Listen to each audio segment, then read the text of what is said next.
Hey everyone, this is Lee with LEEP Fitness. I'm an in-home personal trainer, which means that I help my clients get fit and realize the full potential of their well-being, all within the comfort of their own homes.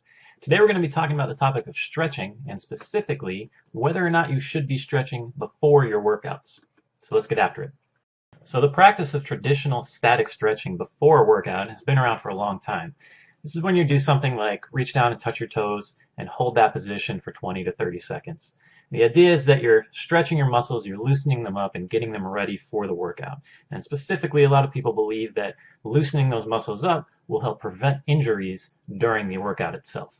So there's really two questions that we need to answer here. First of all, does stretching before a workout make your muscles more flexible? And secondly, does that increased flexibility lead to a decrease in injuries? The answer to the first question is yes. Anyone who's done any sort of static stretching before can tell you that there are some immediate effects to doing so. You do feel a little bit looser, and if you go back into stretching afterwards, your range of motion in that stretch will usually be increased, even from just a short bout of stretching. But what does that increased flexibility actually do for us? Is stretching before I work out actually going to prevent me from, say, pulling a muscle or straining something during the workout? Probably not. In fact, there's currently no research that actually links an increase in flexibility to a decrease in injury occurrence. Some people will even tell you that you're actually more at risk for an injury during the stretching than you are during the workout itself. And while that's a pretty debatable claim, it's certainly something that can happen if you're stretching your muscles without warming up properly beforehand. So is traditional static stretching really going to get me ready for my workout, whether it's running, swimming, strength training, or whatever else? There's just not really any evidence to support that claim. In fact, the evidence actually points in the opposite direction. Research is now showing that stretching before a workout can actually decrease your performance in both aerobic and strength training activities.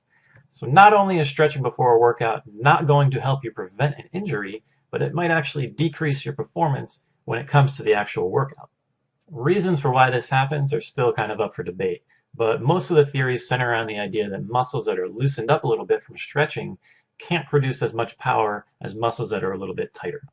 Now, this decrease in performance is statistically significant in a laboratory, but is it really something you're going to notice in a gym? Probably not. But if you're an athlete or someone who's preparing for an event like a marathon, it's something to think about. So if I can't stretch before I work out, what should I be doing? First of all, you should be warming up for about 5 minutes, just with a light jog or an easy walk, something that just gets your body moving and your blood pumping. After that initial warm-up, most people recommend what's called dynamic stretching. Dynamic stretching is basically running through a series of movements through their full range of motion that mimic what you're going to be doing in your actual workout. So for example, if you're going for a run, a set of walking lunges is a really good exaggerated motion that will warm up your muscles for that run you're going to be doing. Conversely, if you're going to the gym to work out your arms and shoulders, doing a set of walking lunges isn't going to do much to warm up those specific muscles. You'd be better off doing something like some arm circles or very light repetitions of the actual movements you'll be training that day. Personally, I usually warm up just by walking on the treadmill for 5 minutes and then doing some easy body weight movements that mimic the workout I'll be doing later. So next time you go for a run or hit the gym, remember that traditional static stretching is probably not the way to go before your workout. This is Lee with LEEP Fitness. Thanks so much for watching. We'll see you next time.